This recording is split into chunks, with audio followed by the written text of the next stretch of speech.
correspondents' dinner, that is off. I bet they're canceling that, right?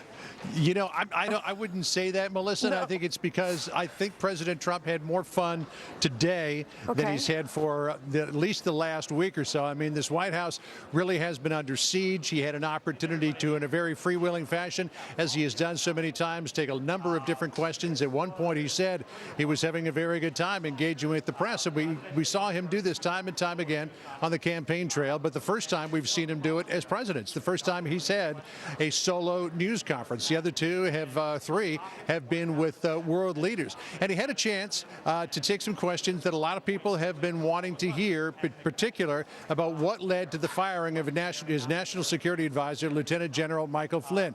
Did Michael Flynn have improper contacts with Russia? We asked him the question about what led him to believe, as he said, that there was no wrongdoing on the part of General Flynn. Let's listen to his answer here.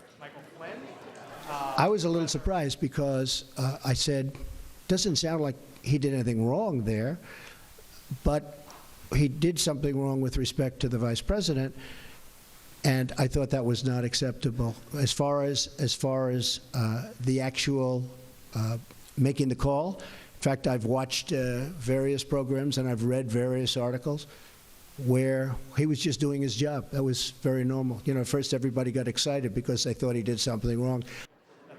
That was in response to a question I asked him about that. What evidence did he look at to determine that General Flynn had done nothing wrong? There are transcripts of telephone intercepts, electronic intercepts that the FBI has in its possession.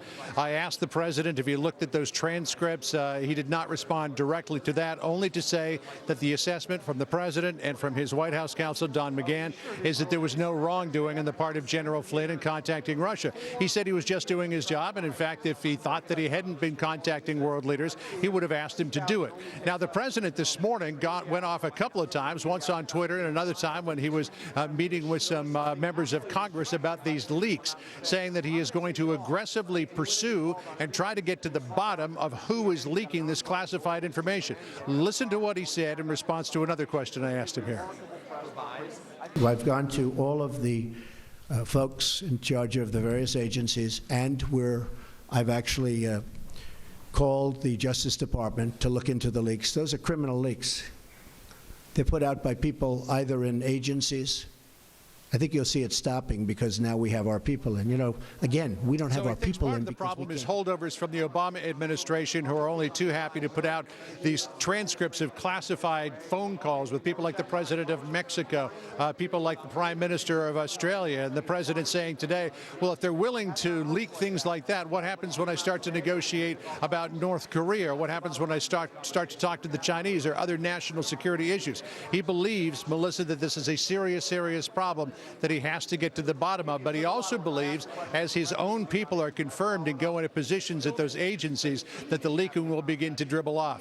He again, as he did on the campaign trail, insisted that he has no business dealings with Russia. He has no loans in Russia. He has got no financial interest in Russia, trying to put to rest at least some accusations that Russia may actually pull his strings a little bit because he has got some potential business dealings there. What do the Russians have on the president that would have him be so kind to Vladimir Putin? He also suggested that he's not being kind to Vladimir Putin, that he is being tough on Russia. And the reason why we see the spy ship off of the coast of the United States and we see Russian planes buzzing our ships near the Black Sea is because he believes that Putin is now thinking that, well, maybe I can't make a deal with this president.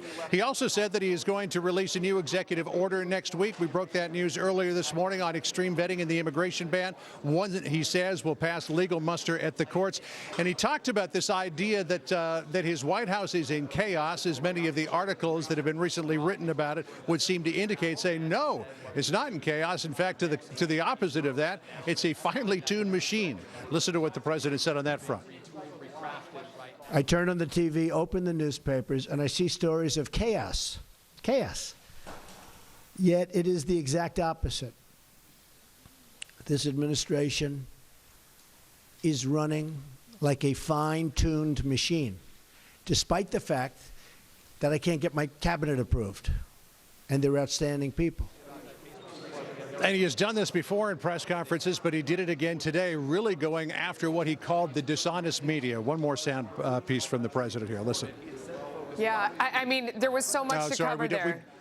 Yeah, we don't have it, You don't but have that he one. went after the media again, Melissa. But he has Right. done this time after time after time, try to talk past the media, Yeah. try to talk to the American public, who a lot of people who believe what he says about that. Yeah, and we're going to play a lot more of the sound. One more item that he had, he said that we were going to see the Obamacare replacement in March. I mean, that was big news in between all those Yeah. beatings. We're going to get to all of it. Fantastic job, John Roberts. Thank you. For more on Thanks, this, Melissa.